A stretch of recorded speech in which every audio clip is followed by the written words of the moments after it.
सी news Bharat में आप सभी का एक बार फिर से स्वागत है। वक्त हो चुका है बिहार बुलेटिन का।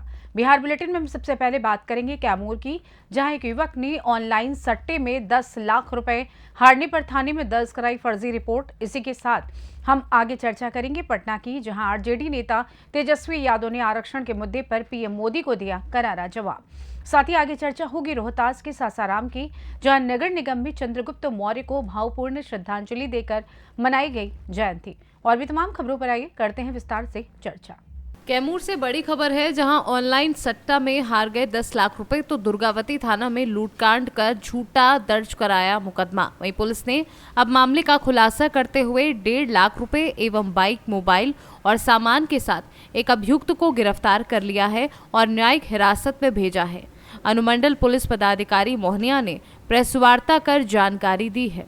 अनुमंडल पुलिस पदाधिकारी मोहनिया दिलीप कुमार ने क्या कुछ जानकारी दी है, आइए आपको सुनवा देते हैं। 112 नंबर की जो हमारी गाड़ी है तो 112 पर ही सूचना मिला, कोई राहगीर दिए सूचना कि रोड पर पत्थर लगा के रोड को ब्लॉक कर रहा है और 4-5 लोग जो है इकट्ठा हैं।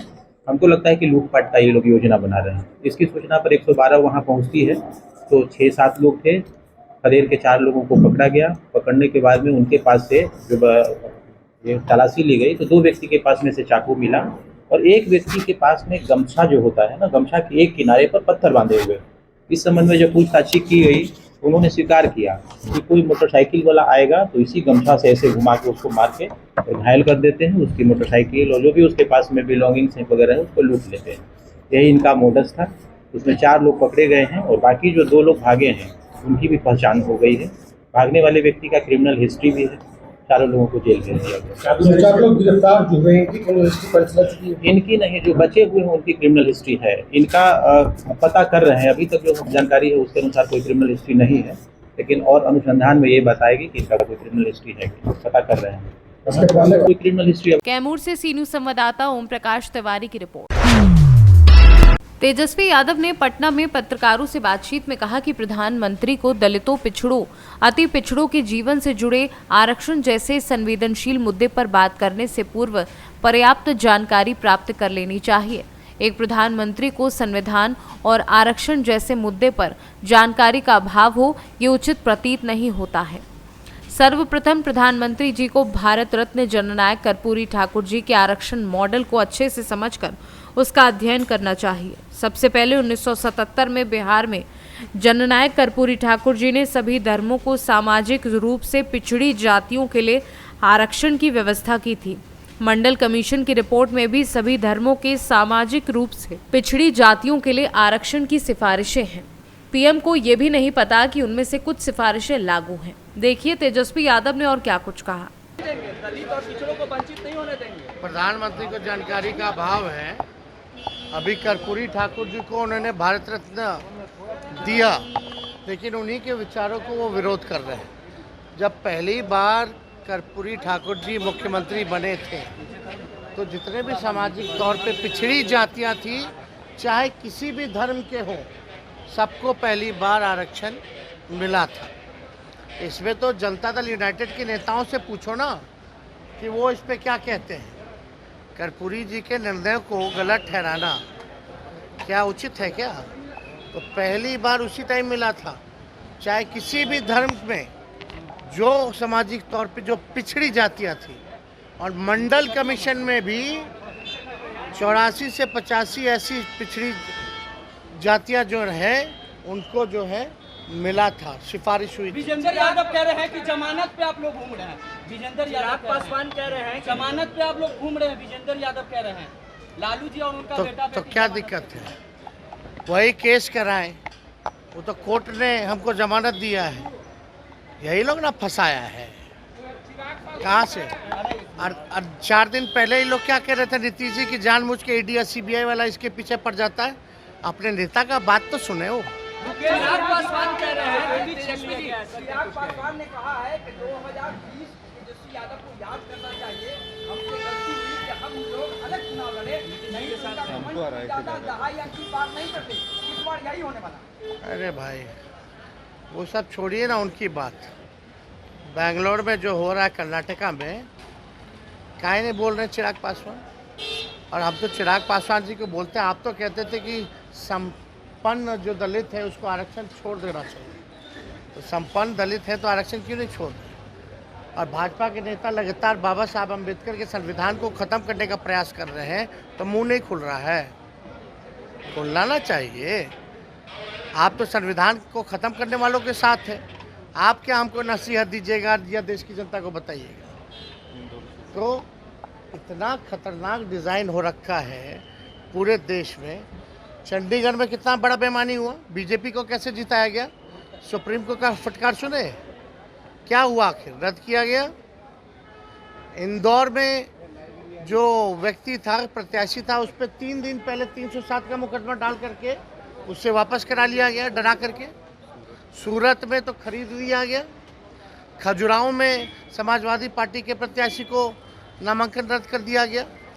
यानी लोकतंत्र के लिए सबसे खतरनाक बात है कि जनता को भी अपना एमपी चुनने का अधिकार ये नहीं दे रहे। इससे खतरनाक बात और क्या हो सकती है, जहां आपको मौका ही नहीं मिल रहा कि आप अपना प्रतिनिधि को चुनें, सब कुछ वही तय कर रहे हैं।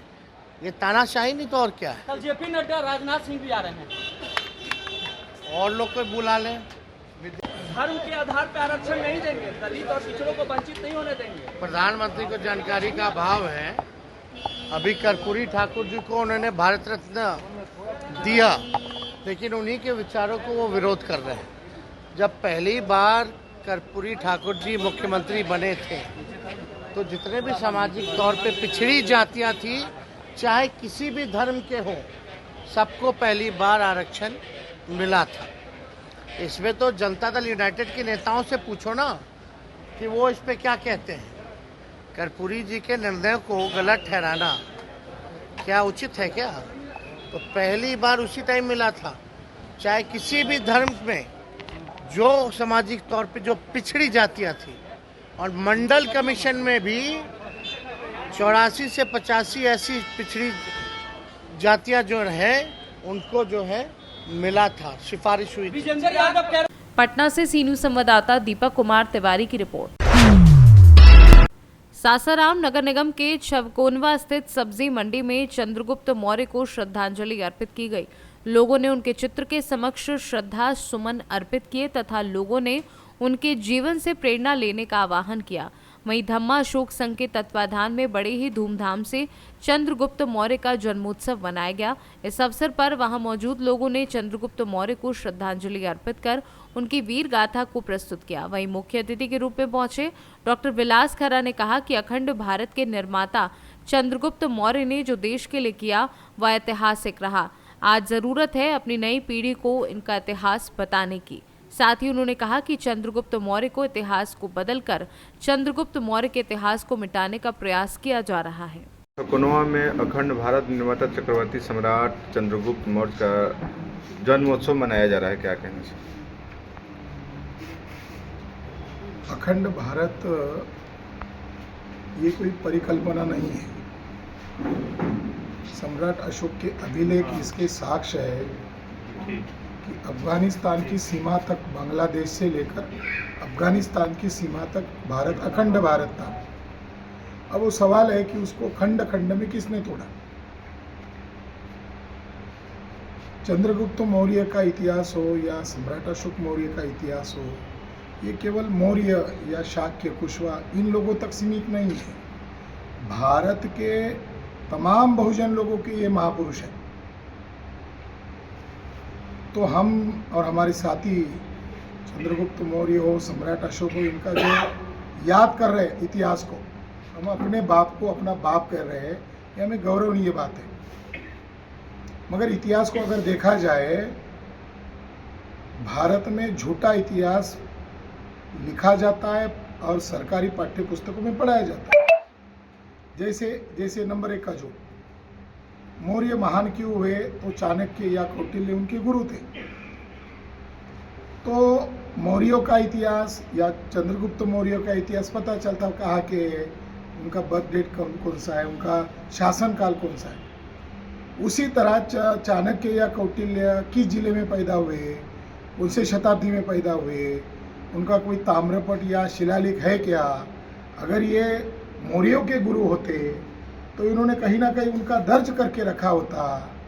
बीच के पीरियड में हम लोगों ने आर्कियोलॉजिकल सर्वे ऑफ इंडिया को आरटीआई डालकर जानकारी मांगा कि ये जो चाणक्य कौटिल्य है इसका कोई बर्थ सर्टिफिकेट है क्या, और ये परशुराम जो है इसका भी कोई जन्म का दाखला है क्या। तो आर्कियोलॉजिकल सर्वे ऑफ इंडिया ने लिख के दिया ये दोनों काल्पनिक है, मगर ये मीडिया उसको प्रमोट नहीं कर रहा है, सोशल मीडिया उसको खूब चला है।